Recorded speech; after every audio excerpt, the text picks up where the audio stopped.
कि पीडीएम के दौर हुकूमत में उन्हीं के दौर में महंगा हुआ।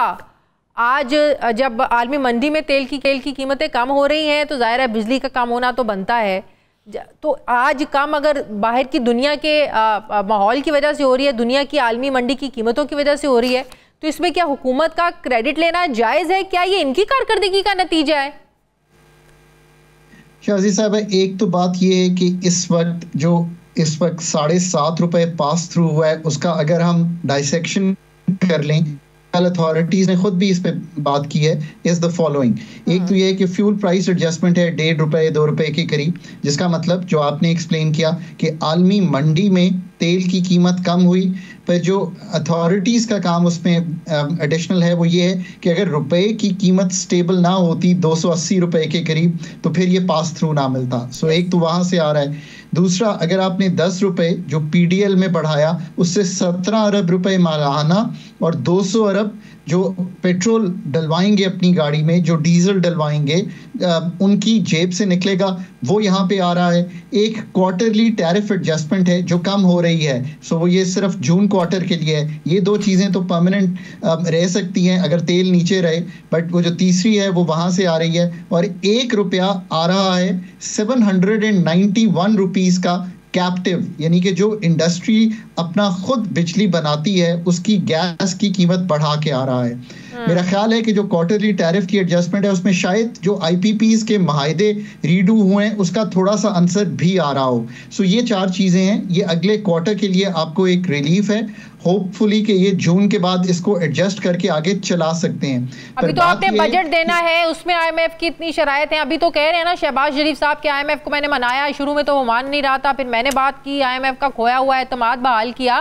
तो आईएमएफ इतनी आसानी से मानता तो नहीं। आईएमएफ को भी तो नजर आ रहा है ना कि भाई दुनिया में आलमी मंडी में कीमतें कम हो रही हैं, इस पर तो देना बनता है।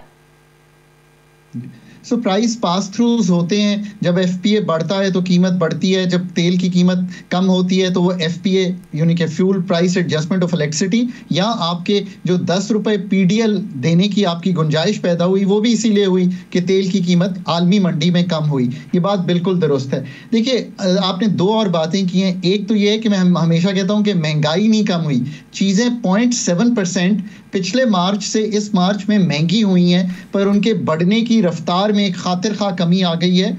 और इसकी मेजर जो आईएमएफ की एंगेजमेंट है वो ट्रेडिशनली यही करती है कि इकोनॉमी को स्लो तो अगर महंगाई कम नहीं हुई तो सिंगल डिजिट पे जो महंगाई आई है 14% से, ये फिर क्या मामला है सारा?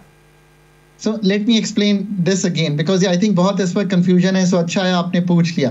पिछले मार्च 2024 में जब हम खड़े थे तो एक साल में, यानी कि 2023 मार्च से 2024 मार्च तक कीमतें 21% बढ़ी।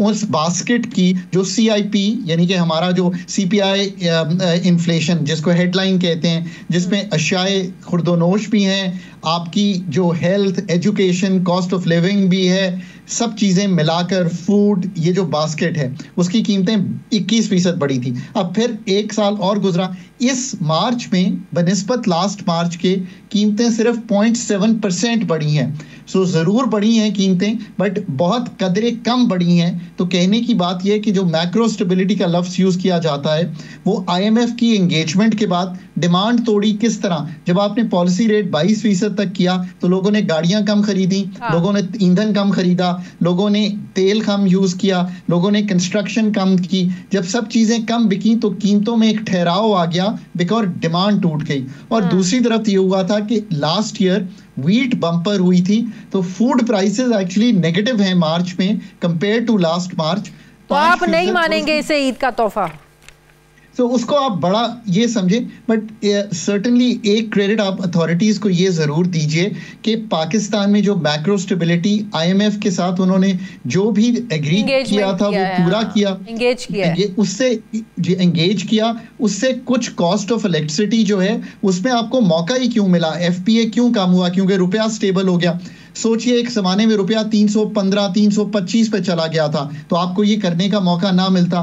फिर जो आपको निगोशिएट भी करने का मौका आईपीपी से मिला है। शाजी साहब, ये भी तो याद रखिए ना कि एक मुल्क में जब डिफॉल्ट से निकले इस सारे कंफर्ट में आए तो फिर आप एक थोड़ा सा आप में एक जिसे कहेंगे जान पैदा हो गई स्टेट में कि अब वो निगोशिएट आउट कर सकती है।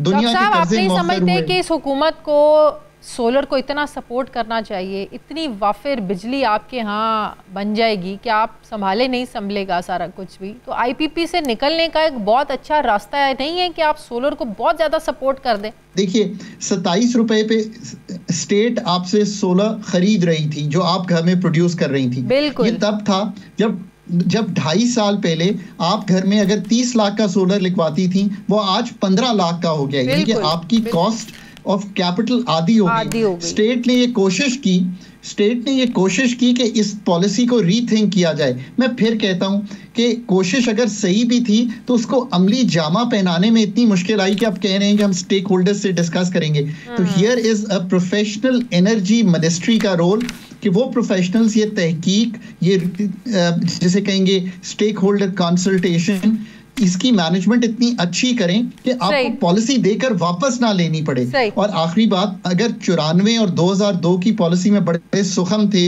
अभी 2015 की भी पावर पॉलिसी में हमें बहुत डिफिकल्टी आ रही है कि सीपैक के प्रोजेक्ट्स रीनिगोशिएट होने हैं, ये सारा काम होना है। अब ये मौका है कि प्रोफेशनलाइज करें।